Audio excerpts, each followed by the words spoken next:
This is Viviana, and you're watching the TV Writer Podcast.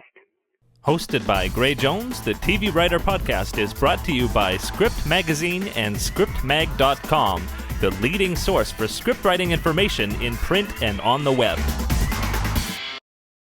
This is Gray. This is Podcast 71, and I'm here with author and screenwriter Viviana. How you doing, Vivi? I'm good. How are you doing, Gray? Doing very well, thanks. And I this is actually really funny because we've interacted a lot on Twitter and by email, but I've never actually spoken to you. I know, this is the first time. So this is really, really cool. And of course, you are one of the co-founders of the TV Writer Chat, and you've been very active online. So I think there's going to be a lot of people who are going to be excited to get to know a little bit more about you. I hope so. Cool. And you do hail from Calgary. I am in Calgary, yep. Which, wow, this is actually 2 in a row from my hometown, which is kind of neat. Yes, and you did Angela Ackerman, who's from Calgary as well, the last podcast. Yep, very, very cool. And I didn't plan it that way, but that's just kind of neat. Yep. Cool. And you are an award-winning Canadian multi-published author in paranormal, romance, urban fantasy, sci-fi, and young adult under the name Tawny Stokes. Yeah. And you've published, close to 23 books? 23 books in the last 8 years. Wow. Very, very cool stuff. And you've also done screenwriting and TV writing, and you're trying to break in, and you've made some inroads, and so it's going to be really exciting to talk about that too. But why don't we go a little bit chronologically and tell me about sort of where and how you grew up and when you knew that you wanted to be a writer and how that manifested. Okay. I grew actually born and raised in Calgary, which is I'm probably the only one that has ever been born and raised and still here. Yeah. And I've always written. I've always told tall tales. My mom could attest to that. And so English class, of course, was my favorite class. I've always written, but I never really realized that I could pursue it as a career. So I never followed that. And I went off and did some crazy stuff that didn't make any sense. Uh-huh. And it wasn't until I was on the edge of divorce and pregnant that I realized, writing is what I've always wanted to do. So I took the plunge and started writing short stories for men's magazines. Mm-hmm. So those really, adult magazines, I used to write for them. They pay pretty good. And that's how I started writing. Writing was short stories to make some money because I was on my own now, single parent. So that's how that started. Very cool. And how did that transition into your novels? Well, I actually went from short stories to writing scripts. Mm-hmm. I thought, love movies. I'll figure that out. So I bought a bunch of books, thought, okay, I could do this. So I wrote like 7 or 8 scripts.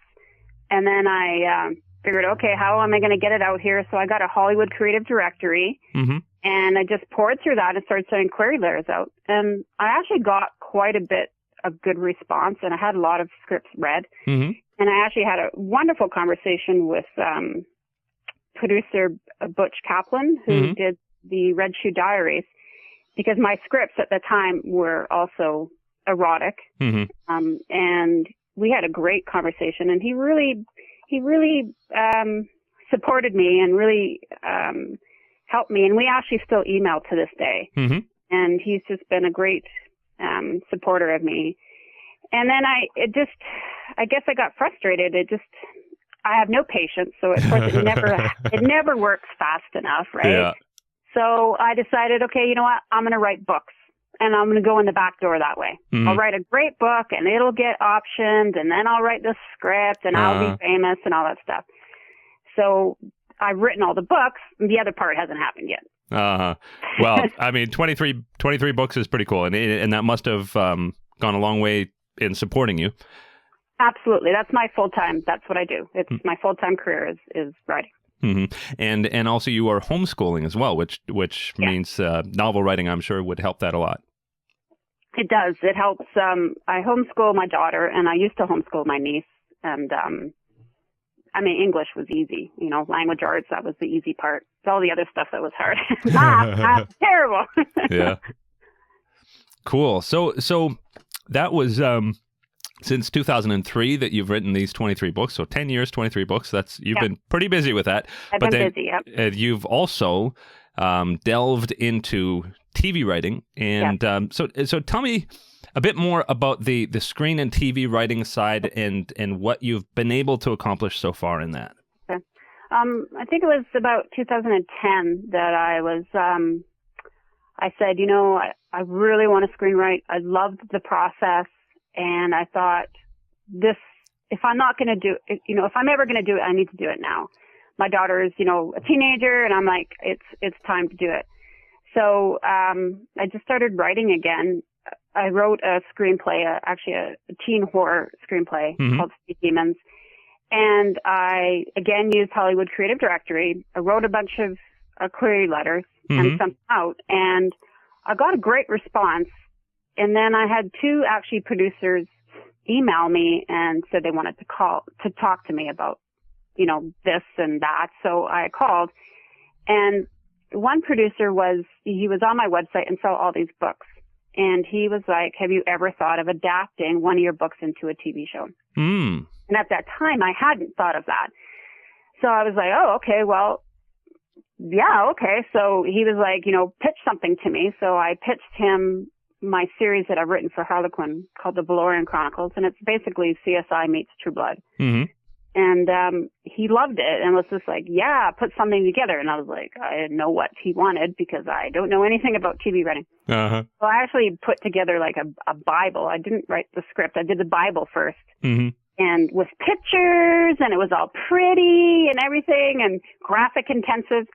And I sent it to him, and he was just like, he loved it. He was so much in love with it. So he contacted Harlequin about optioning the books. Yeah. And Harlequin, it was quite an interesting story because Harlequin kept pushing us for months and months. Like they wouldn't deal with it for some reason. And they wouldn't talk to me about it, and they wouldn't talk to him about it. And I was like, what is going on? And what they were doing is they were actually hiring an agent to handle the option. Wow. And so I ended up talking to the agent. Joel Gottler was his name. And I mean, long story short, the option didn't go through with the producer.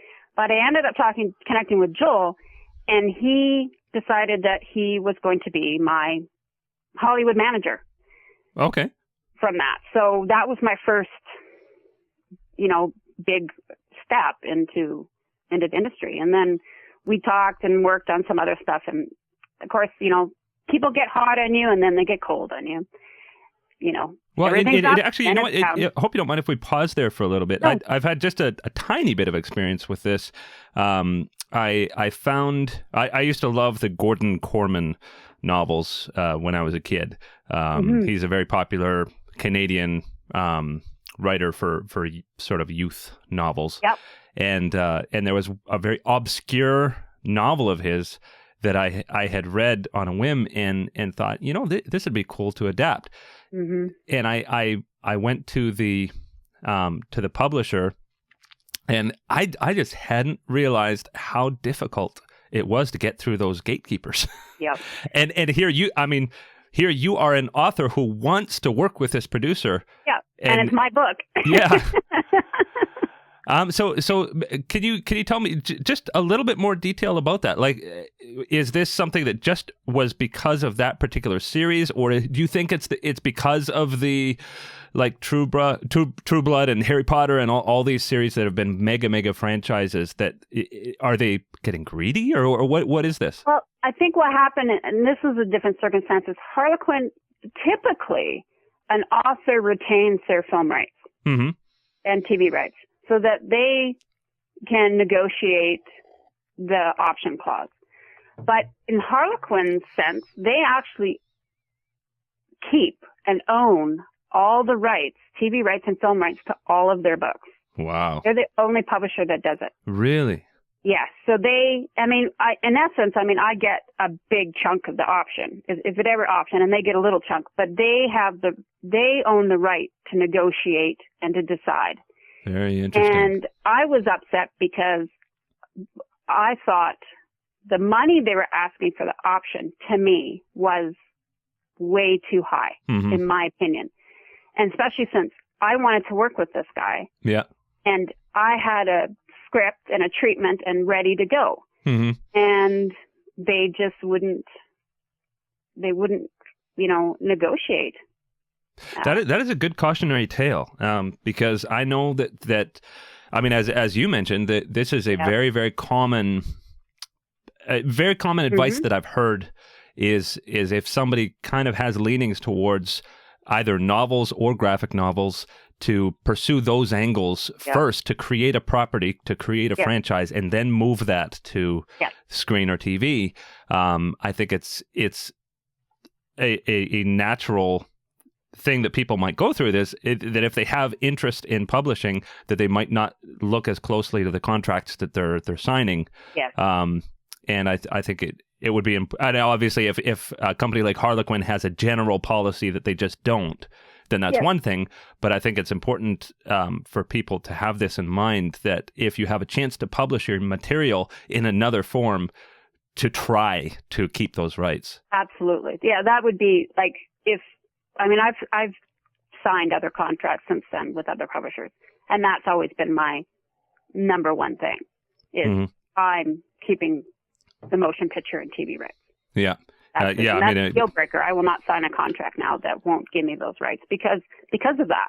Yeah. Because, and now I know how often production companies go to the bookstore and look for ideas. I mean, that's a lot of stuff is being adapted and bought and optioned. So so if you're writing books, make sure you're keeping those rights, because you never know. Yeah. Imagine this was going to go. I mean, this was going to happen, and it didn't because of that. Wow. So, I mean, we ended up, the producer and I are still, we back and forth on other projects, and we're still very, very tight and still trying to find something to work on together. But that was just like that might have been. Sorry, that might be one case where I've heard of people going back to their previous projects after they get some traction on other stuff. So that might be something that you can go back to. Yeah. Yeah, because I have the script. The script's written. It's good, and well, at least I think it's good.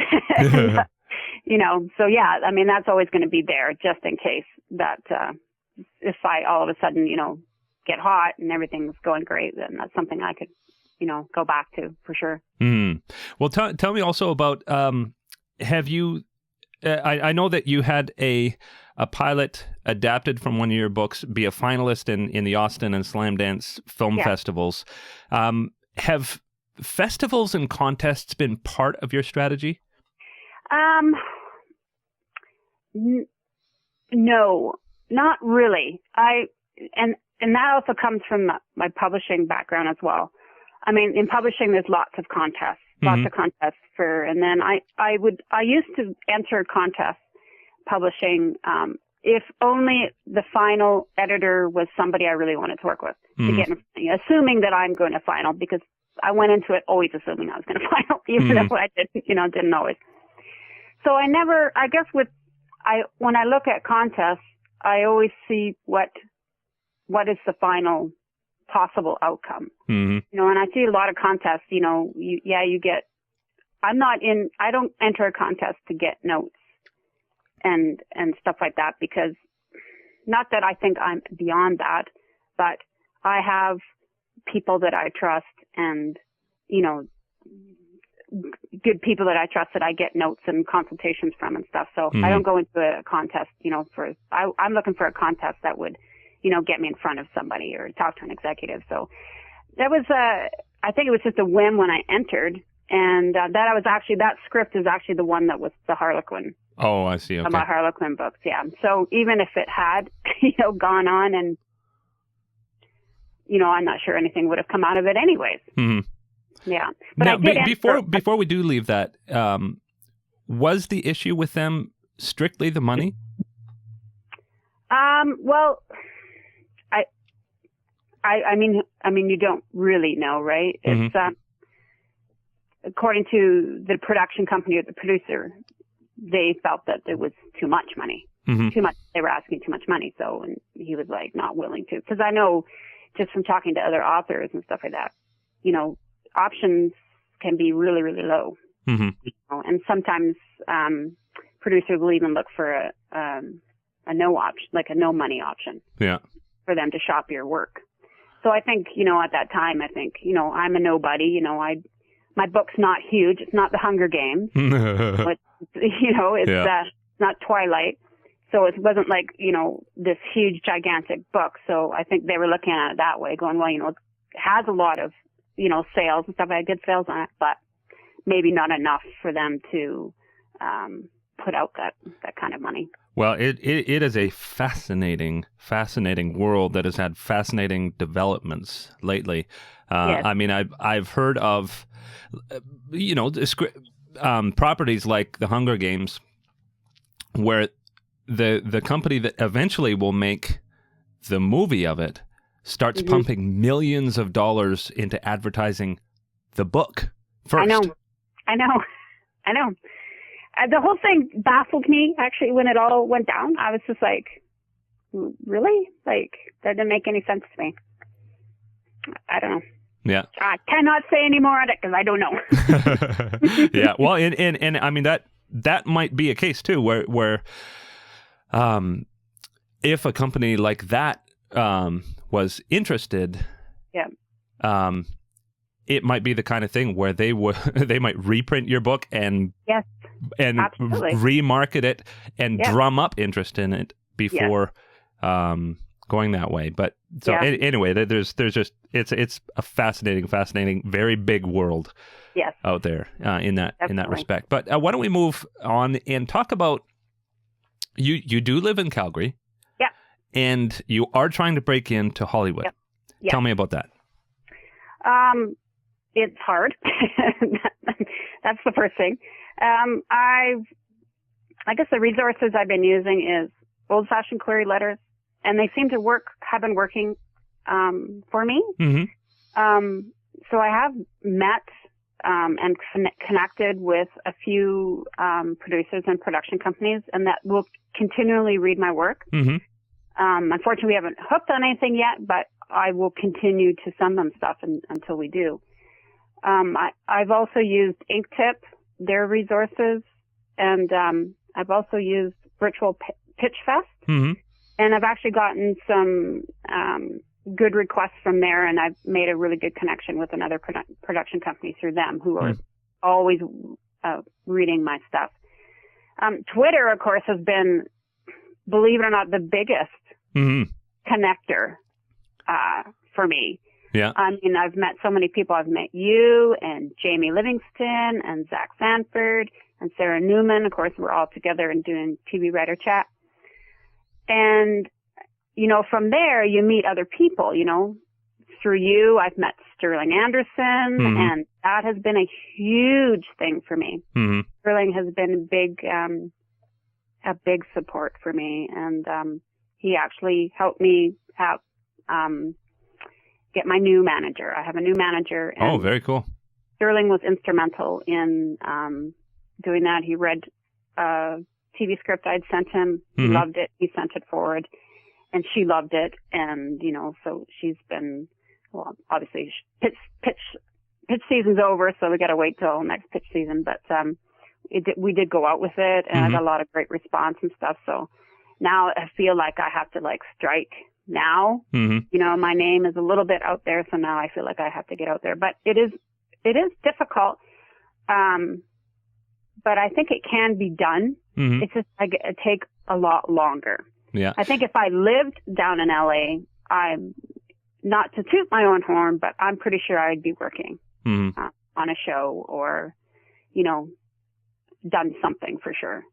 Now, I mean, logistically, are you prepared to do you fly down to LA for meetings, or do you do everything remotely? I've gone down a couple times for meetings, and I've always told people I can drop at a hat and go tomorrow. Like I have the resources and the time and inclination to go down whenever I need to go down. So if someone calls that we need meetings, tomorrow or whatever, I could fly, no problem, down and stay there as long as I needed to. To move down there now, I don't know. I would have to have something. Nothing is for sure, obviously. Yeah. But maybe I wouldn't say no, I won't move down there, but I know that if I want to work on a show, obviously I have to move down there. Yeah. I mean, that's just plain and simple. I mean, I would love to work on a Canadian show, to tell you the truth. Mm-hmm. I think that would be awesome, but I know that is almost impossible to do. Well, and you would have to move to Toronto or Vancouver. Yeah, Toronto and Vancouver, which is, would be easier for me to go to Toronto or Vancouver. It's hard sometimes because I'm a single parent and my daughter, who's 14, she's my number one priority. Mm-hmm. And I know what she wants to do. She wants to go to dance school. She wants to go to Cirque du Soleil school in Montreal. So I know these things are coming and that she comes first. And I've been upfront with people that I've talked to that's my main priority. But yeah, eventually I would probably move for sure if I knew there was going to be a job or, an opportunity. Yeah. Yeah. And I'm sure there's a lot of people in that kind of situation where, I mean, if you're a young 20-something and you have no obligations, that's one thing. Yeah. But if you're a 40-something and you've got kids, it's different. And I think, I mean, I don't know for sure, but just from being down, was it last year I was down for meetings and talking to people, and I don't know if it's ageism, but I know that, writing on a show, starting on a show, it's a young person's game. Mm-hmm. There's, 20-something interns going in and working and starting. And I don't know if I'm not, 20, Mm-hmm.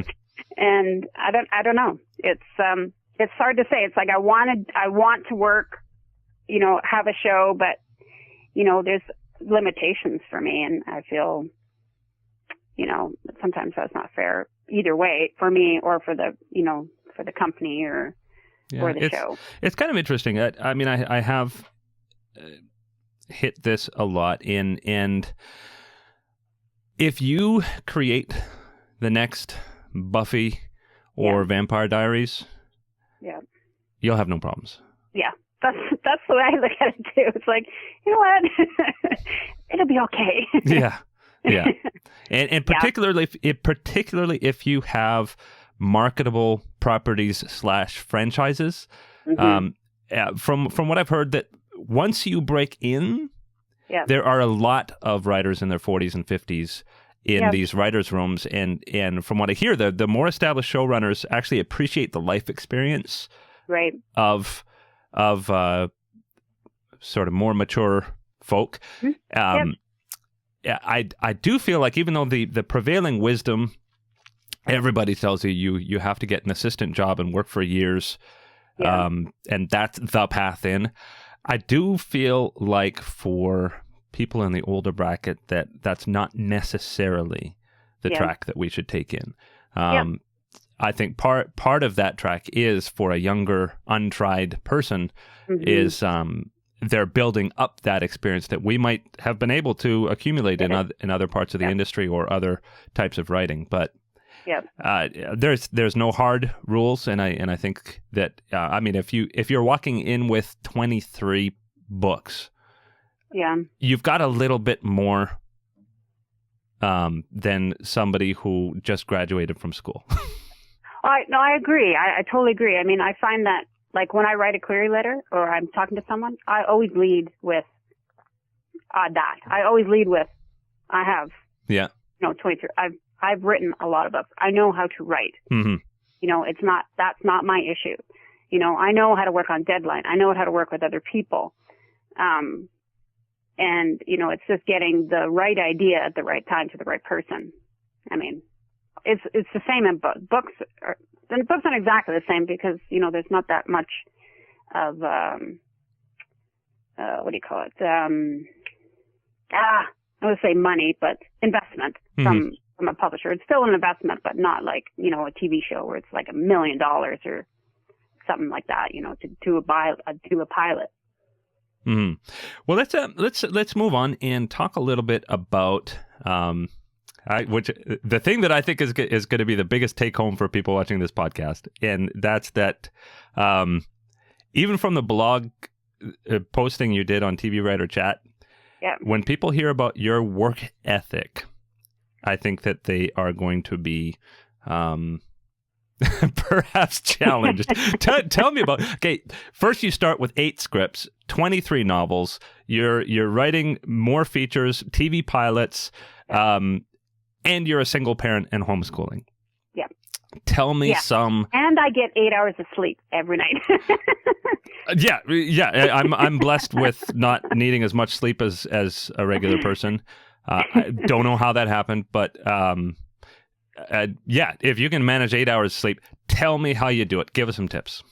Okay, some tips. I think the first thing is that when I've trained myself to write. Mm-hmm. Writing is a habit. You need to form that habit. So I don't wait for the muse to strike. I don't believe in that. Mm-hmm.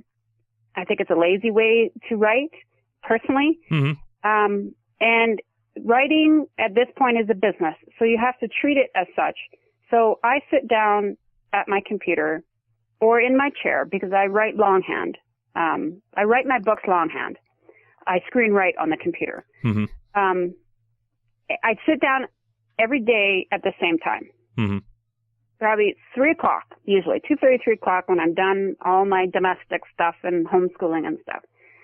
I sit down 2:30 and I train my brain that this is the time to write, mm-hmm. not to create character sketches or to outline or to look for pictures of inspiration or anything or research. That is not when I do that. When I sit down to write, it is words on page, mm-hmm. period. Sentences, scenes, whatever it is.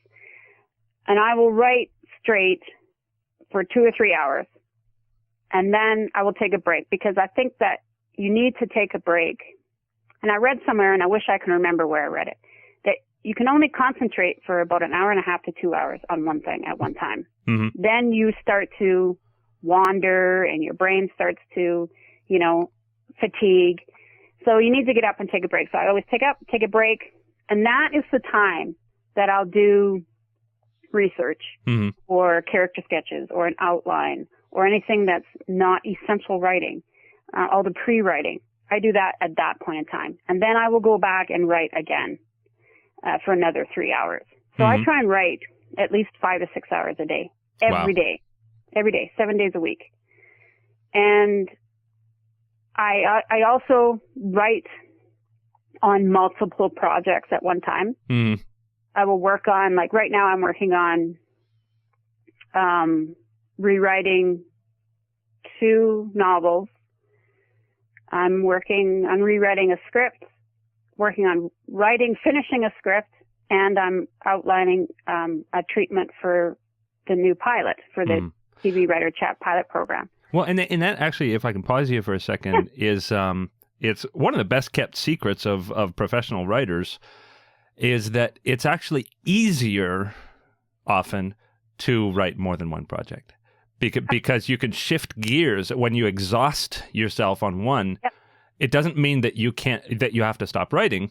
No. Because you might be totally fresh on the second thing. Yep. Oh yeah. I mean, I've always written many things at one time.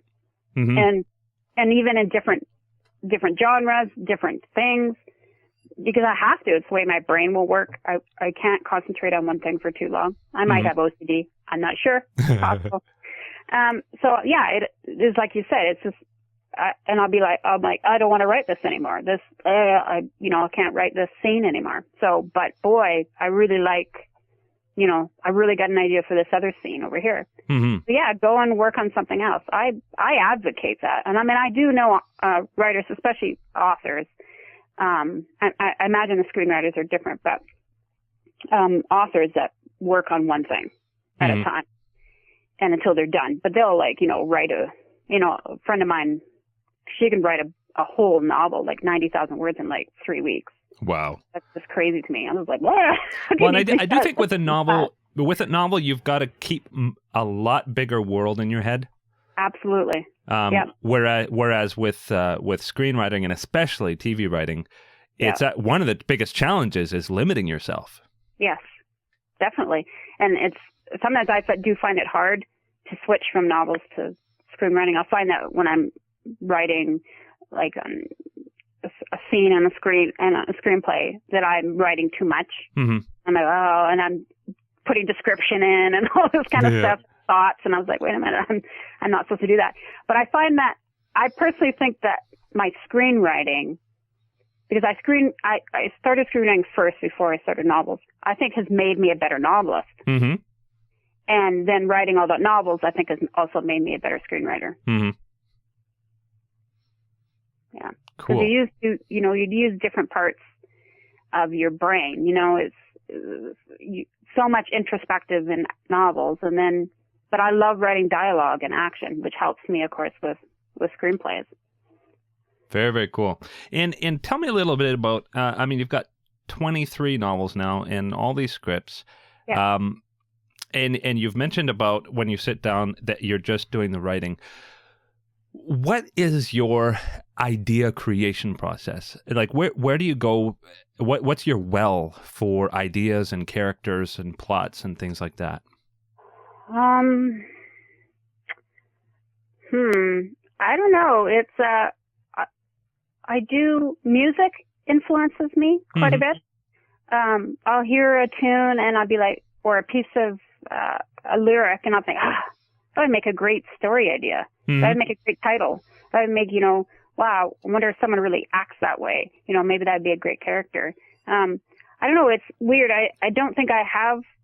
I've never had a problem about not having ideas. I have probably 100 ideas a day that I have to write down, and it's like, and that's my problem is I have too much things that I'm thinking about and too many ideas. And of course, not all of them are viable. Some of them are stupid. You think, oh yeah, I'll write that one, but that's just dumb. And it's not until you start processing it and writing it out that you realize, oh, that's not a good idea. I'll just, scrap that one. Music, yeah, big thing. TV will influence me writing books. Mm-hmm. And some of the books I'll read influence me on what kind of scripts I want to write. Mostly, yeah, it's the news. I read the paper every day. Mm-hmm. Because you can always have a wealth of information in there. All kinds of crazy ideas will show up. Mm-hmm. And then my most of my ideas tend to go towards the supernatural. Mm-hmm. So I'm always, vampires are always popping up in the middle of things and, crazy stuff like that. So, and I think that stems back to my childhood when I grew up reading Stephen King. Yeah. When I was 9 or 10, that's what I grew up on. I didn't read Nancy Drew and all that kind of stuff. It was like, no, it was The Shining and Salem's Lot. That was my bedtime stories. Yeah. Yeah. For me, it was all sci-fi. Well, it's sci-fi and fantasy. Yeah. Yeah, I don't think I didn't get into fantasy until probably not until my early 20s. Oh, wow. Yeah. Cool. Well, let's move on a little bit and talk a bit about the TV Writer Chat pilot program. Yes. We've been into it for a few weeks now. Tell me about your impressions so far. Oh, I think it's fabulous. When Jamie told us about it, I was just like, this is fabulous. I love community. I love learning. I love teaching. I love being around other writers. So this was just like, yes, let's do this. And I think it's great. I love being a mentor as much as I can. The group I have is awesome. There's been a lot of great ideas floating around, and it's amazing the enthusiasm and community that this has spawned. The last few chats have just been so exciting. Yeah. Everybody's so excited and enthusiastic about it, and it's just breathed new life into the TV Writer Chat on Sunday. And I just love seeing it, and I think there's some good stuff in there. Mm-hmm. And what would you say your tips are on how people can get the most out of this program?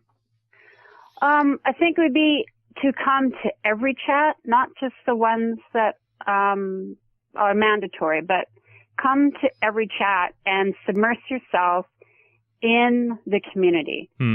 talk to other people, connect and develop a relationship with the other people in your group, or just, on the Sunday night Twitter, on the Sunday night chats. Mm-hmm. Now I lost my train of thought. And also the partners. Partners are partners. That's right. Yeah, a big part of it. It's a big part of it, and I just seeing my own group, interact with each other and helping each other and throwing out ideas for each other, and it's quite spectacular. I mean, there's 10 people in my group, mm-hmm. so I think everybody's got about 10 people. Yeah. Yeah, and there's like 4 or 5 groups, so there's like 50 or 60 people involved in this. Yeah. That's amazing. Yeah. Writers helping writers. I mean, elevating everybody. I think it's fabulous. I think there's going to be some great pilots at the end. I really do. Yeah. And it's great just to be motivated.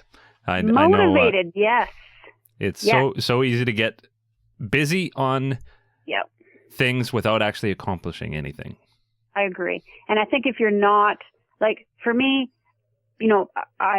this is my job. This is what I do. I write. Mm-hmm. So I write every day. I'm motivated to write because I need to pay, my bills. So, and I've been like that probably for the last, I haven't had a job for like 6 years. So, so for me to see other people struggling with finding the time to write and stuff, I find, I want to help because I've been there. I mean, before I quit my job, I worked also.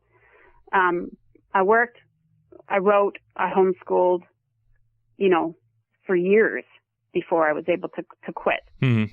And so I understand about trying to find time, but we all have 24 hours and you just have to make time. Mm. You just have to do it. And so, I'm hoping, that our tips and, our mentorship can help people, be able to sit down and take that time and write and do something because for a lot of people, I think they've always said, I've always wanted to write. I've always wanted to do this. Mm. And this has given them an opportunity or an excuse to do it. Mm. And I think that's fabulous. Very, very cool. Well, I think we're going to have to wrap things up. You've got a website, viviana.net. Yes. And Twitter, author Viviana. Yes. So make sure to follow and bookmark that site. And how would you like to end? What are your goals, or do you have any tips? Anything that you'd like to leave everybody with? I would say if you're going to write, sit down and write. Don't talk about it, do it. That's my motto. Just do it. Very cool. If it works for Nike, it can work for us. That's right. Cool. Okay. Well, I think that's as far as we can go.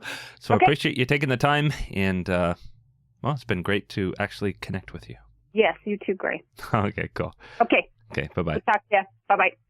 Hosted by Gray Jones, the TV Writer Podcast is brought to you by Script Magazine and ScriptMag.com, the leading source for script writing information in print and on the web.